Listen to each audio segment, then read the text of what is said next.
ओम शांति। 12 सितंबर 2021 प्रातः मुरली बाप दादा के अव्यक्त मधुर महावाक्य। याद में रमणीकता लाने की युक्तियाँ। आज विधाता वरदाता बाप दादा अपने मास्टर विधाता वरदाता बच्चों को देख रहे हैं। हर एक बच्चा विधाता भी बने हो तो वरदाता भी बने हो। साथ साथ बाप दादा देख रहे थे कि बच्चों का मर्तबा कितना महान है, इस संगम युग के ब्राह्मण जीवन का कितना महत्व है। विधाता वरदाता के साथ विधि विधाता भी आप ब्राह्मण हो। आपकी हर विधि सतयुग में कैसे परिवर्तित होती है वह पहले सुनाया है। इस समय के हर कर्म की विधि भविष्य में चलती ही है, लेकिन द्वापर के बाद भी भक्ति मार्ग में इस समय के श्रेष्ठ कर्मों की विधि भक्ति मार्ग की विधि बन जाती है। तो पूज्य रूप में भी इस समय की विधि जीवन के श्रेष्ठ विधान के रूप में चलती है, और पुजारी मार्ग अर्थात भक्ति मार्ग में भी आपकी हर विधि नीति व रीति में चलती आती है। तो विधाता वरदाता और विधि विधाता भी हो।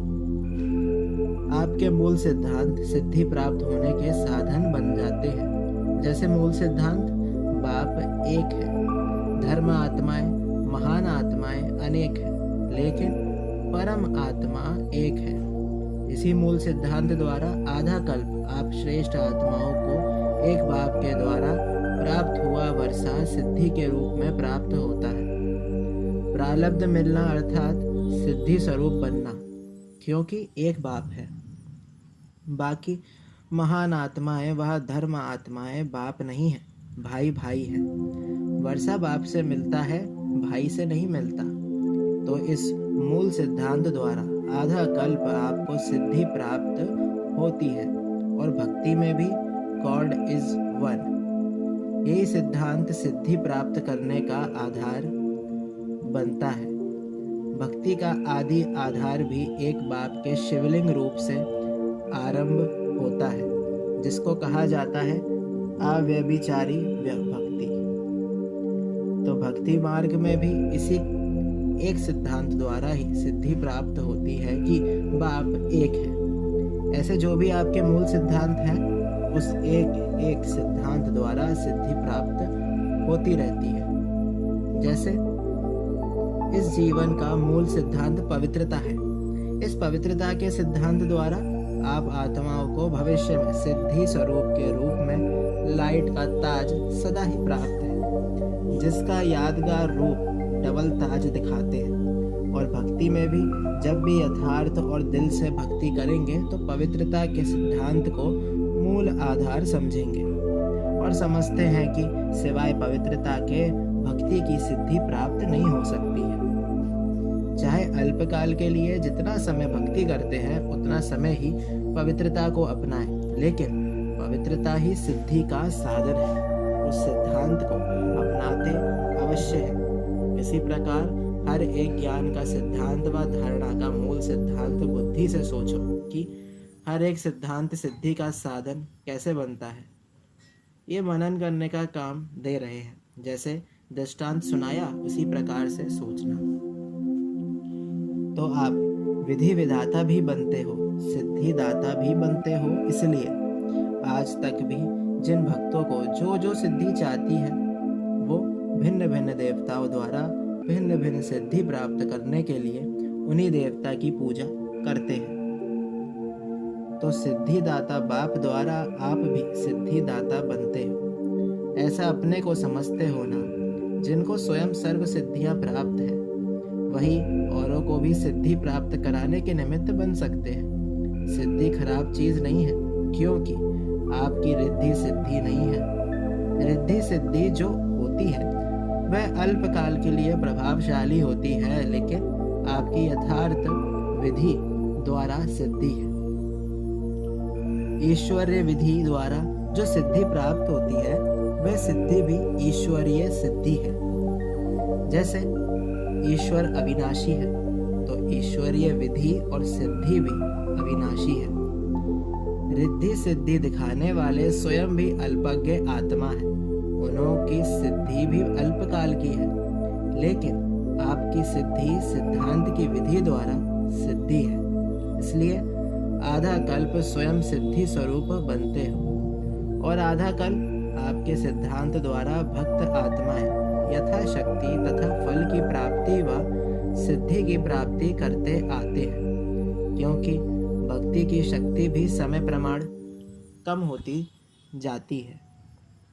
सतो प्रधान भक्ति की शक्ति भक्त आत्माओं को सिद्धि की अनुभूति आजकल के भक्तों से ज्यादा कराती है। इस समय की भक्ति तमो प्रधान भक्ति होने के कारण न यथार्थ सिद्धांत रहा है न सिद्धि रही है। तो इतना नशा रहता है कि हम कौन हैं। सदा इस श्रेष्ठ सोमान की स्थिति की सीट पर सेट रहते हो। कितनी ऊंची सीट है। जब इस स्थिति की सीट पर सेट स्थिर रहते हो तो बार बार अपसेट अस्थिर नहीं होंगे। ये पोजीशन है ना, कितना बड़ा पोजीशन है। विधि विधान सिद्धि दाता। तो जब इस पोजीशन में स्थित होंगे तो माया अपोजिशन नहीं करेगी, सदा ही सेफ रहेंगे। अपसेट होने का कारण ही यह है कि अपनी श्रेष्ठ स्थिति की सीट से साधारण स्थिति में आ जाते हो। याद में रहना व सेवा करना एक साधारण दिनचर्या बन जाती है, लेकिन याद में भी बैठते हो तो अपने कोई ना कोई श्रेष्ठ सोमान की सीट पर बैठो। सिर्फ ऐसे नहीं कि याद के स्थान पर चाहे योग के कमरे में चाहे बाबा के कमरे में बेड बिस्तर से उठकर बैठ गए, बस सारे दिन में जाकर बैठ गए। लेकिन जैसे शरीर को योग्य स्थान देते हो, वैसे पहले बुद्धि को स्थिति का स्थान दो। पहले ये चेक करो कि बुद्धि को स्थान ठीक दिया तो ईश्वरीय नशा सीट से स्वतः ही आता है। आजकल भी कुर्सी का नशा कहते हैं ना। आपका तो श्रेष्ठ स्थिति का आसन है। कभी मास्टर बीज रूप की स्थिति के आसन पर सीट पर सेट हो, कभी अव्यक्त फरिश्ते की सीट पर सेट हो, कभी विश्व कल्याणकारी स्थिति की सीट पर सेट हो। ऐसे हर रोज भिन्न भिन्न स्थिति के आसन पर व सीट पर सेट होकर बैठो। अगर किसी को भी सीट सेट नहीं होती है तो हलचल करते हैं ना, कभी ऐसा करेंगे कभी वैसा करेंगे, तो ये बुद्धि भी हलचल में तब आती है जब सीट पर सेट नहीं होते। जानते तो सब हैं कि हम ये हैं। अगर अभी ये पूछें कि आप कौन हैं तो लंबी लिस्ट अच्छी निकल आएगी, लेकिन हर समय जो जानते हो वह अपने को मानो। सिर्फ जानो नहीं, मानो, क्योंकि जानने से सूक्ष्म में खुशी तो रहती है, हाँ मैं ये हूँ, लेकिन मानने से शक्ति आती है और मानकर चलने से नशा रहता है। जैसे कोई भी पोजीशन वाले जब सीट पर सेट होते हैं तो खुशी होगी, लेकिन शक्ति नहीं होगी। तो जानते हो लेकिन मानकर चलो और बार बार अपने से पूछो, चेक करो कि सीट पर सेट हूँ या साधारण सीट में नीचे आ गया। जो औरों को सिद्धि देने वाले हैं वे स्वयं हर संकल्प में हर कर्म में सिद्धि स्वरूप अवश्य होंगे, दाता होंगे। सिद्धि दाता कभी ये सोच भी नहीं सकते कि जितना पुरुषार्थ करते हैं वह मेहनत करते हैं, इतनी सिद्धि दिखाई नहीं देती है। वह जितना याद में अभ्यास करते हैं उतनी सिद्धि नहीं अनुभव होती है। इससे सिद्ध है कि सीट पर सेट होने की विधि यथार्थ नहीं है, रमणीक ज्ञान है। रमणीक अनुभव स्वतः ही सुस्ती को भगा देता है। ये तो कई कहते हैं ना, वैसे नींद नहीं आएगी लेकिन योग में नींद अवश्य आएगी। ये क्यों होता है? ऐसी बात नहीं कि थकावट है, लेकिन रमणीक रीति से और नेचुरल रूप से बुद्धि को सीट पर सेट नहीं करते हो तो सिर्फ एक रूप में नहीं लेकिन वैरायटी रूप से सेट करो। वही चीज़ अगर वैरायटी रूप से परिवर्तन कर यूज़ करते हैं तो दिल खुश होती है। चाहे बढ़िया चीज़ हो, लेकिन अगर एक ही चीज़ बार बार खाते रहो, देखते रहो तो क्या होगा। ऐसे बीज रूप बनो, लेकिन कभी लाइट हाउस के रूप में, कभी माइट हाउस के रूप में, कभी वृक्ष के ऊपर बीज के रूप में, कभी सृष्टि चक्र के ऊपर टॉप पर खड़े होकर सभी को शक्ति दो। जो भिन्न भिन्न टाइटल मिलते हैं वह रोज भिन्न भिन्न टाइटल अनुभव करो। कभी नूरे रत्न बन बाप के नयनों में समाया हो, इस स्वरूप की अनुभूति करो। कभी मस्तक मणि बन, कभी तख्तन शीन बन, भिन्न भिन्न स्वरूपों का अनुभव करो। वैरायटी करो तो रमणीकता आएगी। बाप दादा रोज मुरली में भिन्न भिन्न टाइटल देते हैं। क्यों देते हैं? उसी सीट पर सेट हो जाओ और सिर्फ बीच बीच में चेक करो। पहले भी सुनाया था कि ये भूल जाते हो। 6 घंटे 8 घंटे बीत जाते हैं, फिर सोचते हो, इसलिए उदास हो जाते हो कि आधा दिन तो चला गया। नेचुरल अभ्यास हो जाए तभी विधि विदाता व सिद्धिदाता बन विश्व की आत्माओं का कल्याण कर सकेंगे। समझा? अच्छा, आज मधुबन वालों का दिन है। डबल विदेशी अपने समय का चांस दे रहे हैं, क्योंकि मधुबन निवासियों को देखकर खुश होते हैं। मधुबन वाले कहते हैं, महिमा नहीं करो, महिमा बहुत सुनी है। महिमा सुनते ही महान बन रहे हैं, क्योंकि ये महिमा ही ढाल बन जाती है। जैसे युद्ध में सेफ्टी का साधन ढाल होती है ना, तो ये महिमा भी स्मृति दिलाती है कि हम कितने महान हैं। मधुबन सिर्फ मधुबन नहीं है, लेकिन मधुबन है विश्व की स्टेज। मधुबन में रहना अर्थात विश्व की स्टेज पर रहना। तो जो स्टेज पर रहता है वह कितना अटेंशन से रहता है। साधारण रीति से कोई किसी भी स्थान पर रहता है तो इतना अटेंशन नहीं रहता है, लेकिन जब स्टेज पर आएगा तो हर समय हर कर्म पर इतना ही अटेंशन होगा। तो मधुबन विश्व की स्टेज है। चारों ओर की नज़र मधुबन के ऊपर ही है। वैसे भी सबका अटेंशन स्टेज की तरफ जाता है ना, तो मधुबन निवासी सदा विश्व की स्टेज पर स्थित है।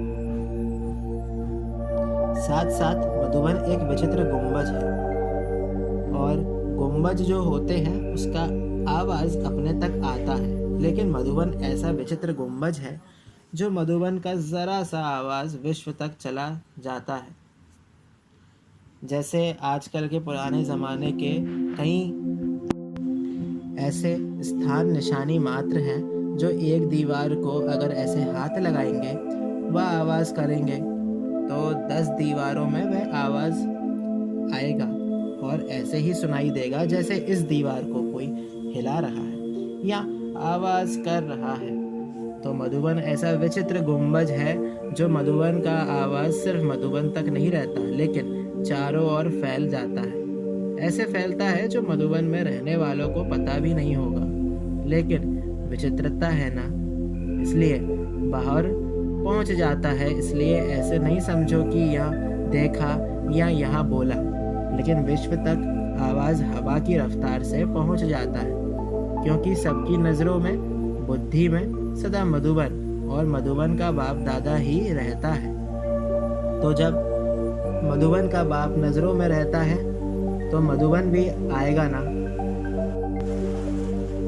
मधुबन का बाबा है तो मधुबन तो आएगा ना, और मधुबन में सिर्फ बाबा तो नहीं, बच्चे भी हैं।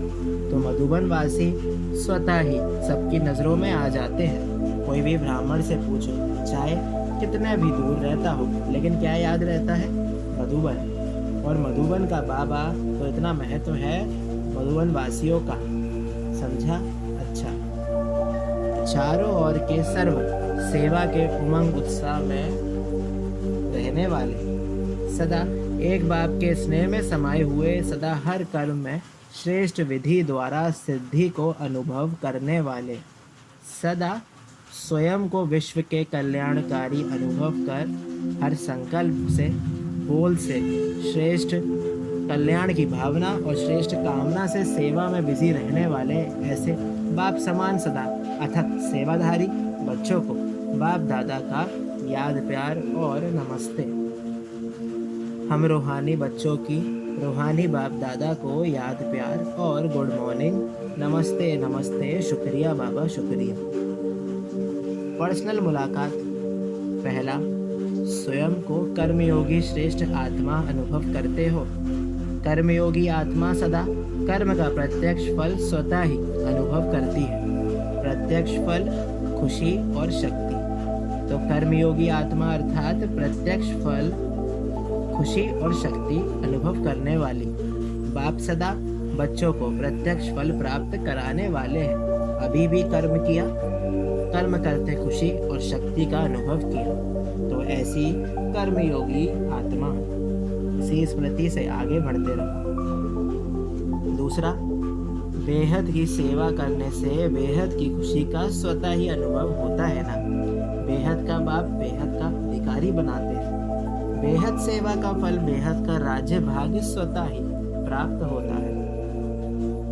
जब बेहद की स्थिति में स्थित होकर सेवा करते हो तो जिन आत्माओं के निमित्त बनते हो उनकी दुआएं स्वतः आत्मा में शक्ति और खुशी की अनुभूति करती है। एक स्थान पर बैठे भी बेहद सेवा का फल मिल रहा है। ऐसे बेहद के नशे से बेहद का खाता जमा करते आगे बढ़ते चलो। वरदान। सेकंड में देह रूपी चोले से न्यारा बन कर्म भोग पर विजय प्राप्त करने वाले सर्वशक्ति संपन्न भव। जब कर्म भोग का जोर होता है, कर्मेंद्रियां कर्म भोग के वश अपनी तरफ आकर्षित करती है। अर्थात जिस समय बहुत दर्द ही रहा हो, ऐसे समय पर कर्म भोग को कर्म योग में परिवर्तन करने वाले साक्षी हो। कर्मेंद्रियों से भोगवाने वाले ही सर्वशक्ति संपन्न अष्टरत्न विजयी कहलाते हैं। इसके लिए बहुत समय का देह रूपी चोले से न्यारा बनने का अभ्यास हो। ये वस्त्र दुनिया की व माया की आकर्षण में टाइट अर्थात खींचा हुआ ना हो, तब सहज उतरेगा। स्लोगन। सर्व का मान प्राप्त करने के लिए निर्मांचित बनो। निर्माणता महानता की निशानी है। ओम शांति।